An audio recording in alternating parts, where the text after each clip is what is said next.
My favorite. Right? It's called Learning to Love Again.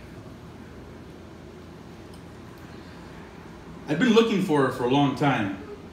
The one I could fearlessly throw myself at. The one that would see my pain and hear my scars and love me anyway. The one that, without being asked, filled the spaces in my soul with her love and mine with hers, writing that 80s love song that would transcend generations. But no one's perfect, and it's hard to believe she exists today anyway. I couldn't imagine that ever seeing what needed to be priority, though. I thought I had a grasp on what that looked like. Since I was a kid, I learned to love someone else, to love through pain's violence, either on TV or when my dad would tighten his heart so hard, just like he tightened his fist before showing me how much he loved me.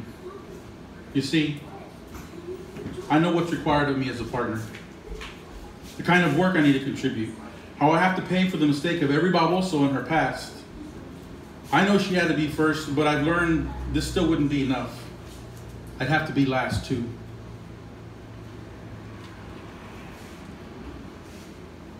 I'd have to unconditionally wait as she took pictures in a crowd of friends and then put her phone away, sending the message that I wasn't worthy of creating that memory with. I'd have to listen to her explain why she didn't want that picture to exist because it'd be too much work to get rid of it if we didn't work out. I'd have to listen to the emptiness of her words as she failed to say thank you for common generosity.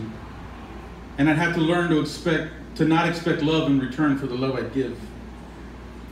I'd have to learn to ignore my thoughts when I felt neglected, because who the fuck am I to ask of anything she's not willing to give? I'd have to fill the holes in my heart that she refused to see, the ones that deepened every time I shared love that she didn't share back. I'd have to be okay with being treated like a secret. My heart deserves to be loved out loud.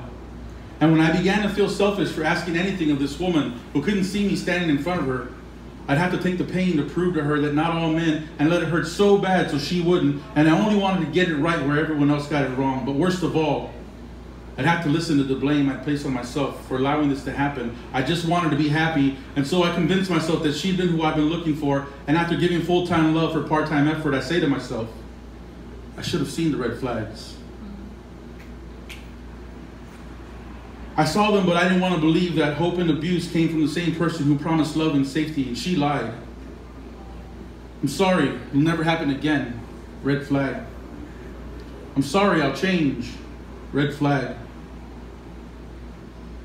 I'm sorry, but it's your fault for pissing me off.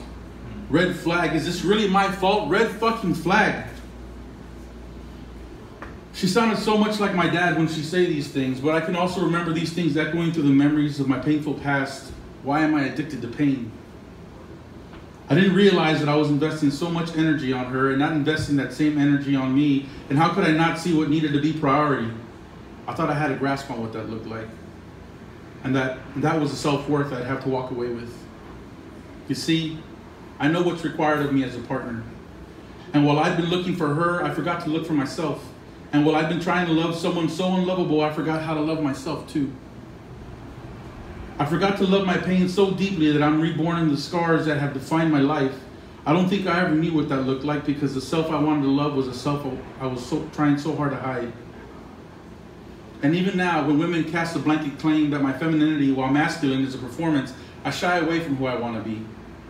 And when she validates her own trauma by projecting it out on me, making me feel bad for being myself by insinuating things about my sexual orientation, I still internalize the pain it's caused, because I know the same mechanisms of patriarchy are working on her like they are on me, and so I forgive her without forgiving myself first for believing her.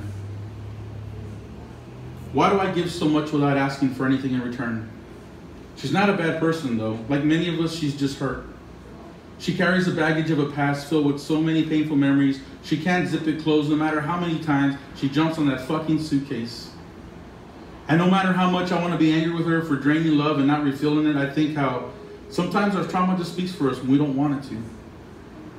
And sometimes the people who need the most love ask for it in the most painful ways. So since it's Valentine's Day week, I'll close with this love letter. Dear Leo, you're good, bro. I know things have been hard to wrap your head around, and while your heart chokes on words that the world may never hear, it's okay to feel a certain way about it. It doesn't make you weak. It doesn't make you less of a man. And having emotions doesn't lessen your worth either. Feel how you want.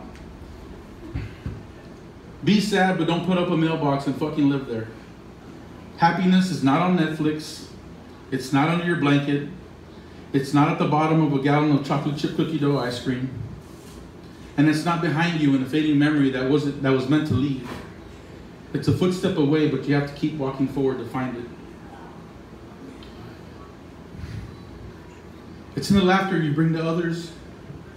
It's in the people that want to be close to you. Value them right now. It's in the embrace of your children, even when they're driving you up the fucking wall. You'll find it in the places that bring you peace and joy. You'll even find it in every time one child licks your face. But you won't find it in your past.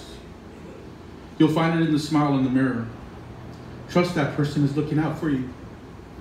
Be addicted to that love.